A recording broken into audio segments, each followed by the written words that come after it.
पानी नाक से ऊपर जाएगा तो इंसान उसका बहिष्कार करेगा। बंगाल की जनता ने देख लिया कि पाप का घड़ा इतना बढ़ता जा रहा है, इतना बढ़ता जा रहा है कि उसका अंत आना चाहिए। अलग समुदाय के वोट बैंक के चक्कर में सनातन को गालियां दे रही हूँ हिंदू होकर के, और चुनाव आयोग के दम पे बीजेपी नहीं जीती है जो चुनाव आयोग को दे रहे हैं कि ईवीएम और चुनाव आयोग ने जिता दिया। मोदी सरकार जीती है उस माँ की बदौलत जिस माँ ने हैवानियत में अपनी बेटी को खोया था। मोदी सरकार जीती है मुर्शिदाबाद के उन लोगों के बदौलत जिन्होंने पताड़ना से जिन्होंने अपना घर छोड़ा, जिन्होंने पलायन किया। मुर्शिदाबाद हो, चाहे संदेश खाली हो, चाहे मेडिकल कॉलेज की घटना हो, चाहे अन्य क्षेत्रों की घटना हो। नमस्ते, मैं शमी, सौगंध टीवी देख रहे हैं आप। पश्चिम बंगाल में ममता बनर्जी की हार की असल वजह क्या है, क्या आप ये जानते हैं?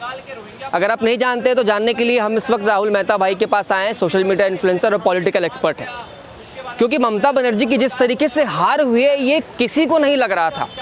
सर, क्या आपको लग रहा था कि ममता बनर्जी की इस तरीके से हार होगी? बिल्कुल लग रहा था। जो कुकर्म करे थे ना, कहते कर्मों का घड़ा जब भरता है तो फूटता है। ठीक है, पानी नाक से ऊपर जाएगा तो इंसान उसका बहिष्कार करेगा। बंगाल की जनता ने देख लिया कि पाप का घड़ा इतना बढ़ता जा रहा है, इतना बढ़ता जा रहा है कि उसका अंत आना चाहिए। और ममता बनर्जी का जो अहंकार था, उनके जो कार्यकर्ताओं का, उनके नेताओं का जो अहंकार था, वो चकनाचूर हो गया 4 मई के अंदर। ठीक है, क्योंकि ममता बनर्जी को यही नहीं समझ आ रहा था कि मैं भी एक ऐसे अलग समुदाय के वोट बैंक के चक्कर में सनातन को गालियां दे रही हूँ हिंदू होकर के। मैं माता दुर्गा जो सबसे पवित्र मानी जाती है बंगाल के अंदर, जो समझो कुल देवी से भी ऊपर जिनका दायित्व है, उनकी प्रतिमा को पुलिस की गाड़ी में डलवा रही हूँ, मंदिरों को ताले लगवा रही हूँ, हिंदुओं पे अत्याचार करवा रही हूँ। तो उनके कुकर्मों का अंत हुआ है 4 मई को। और चुनाव आयोग के दम पे बीजेपी नहीं जीती है जो चुनाव आयोग को दे रहे हैं कि ईवीएम और चुनाव आयोग ने जिता दिया। मोदी सरकार जीती है उस माँ की बदौलत जिस माँ ने हैवानियत में अपनी बेटी को खोया था। मोदी सरकार जीती है उस बहन की बदौलत जो संदेश खाली के अंदर पीड़िता थी। मोदी सरकार जीती है मुर्शिदाबाद के उन लोगों के बदौलत जिन्होंने पताड़ना से जिन्होंने अपना घर छोड़ा, जिन्होंने पलायन किया। मुर्शिदाबाद हो, चाहे संदेश खाली हो, चाहे मेडिकल कॉलेज की घटना हो, चाहे अन्य क्षेत्रों की घटना हो, जो लोग प्रताड़ित थे वो घरों से बाहर निकले। 93% से ज़्यादा वोटिंग हुई है। और ये चुनाव आयोग को जिम्मेदारी दे रहे हैं सिर्फ एक संस्था को बदनाम करने के लिए। ये पहली बार हुआ वही पश्चिम बंगाल जैसे राज्य में जहां पर महिलाएं खास करके घर से बाहर निकल कर आई और बढ़ चढ़कर वोट दिया सरकार बदलने के लिए।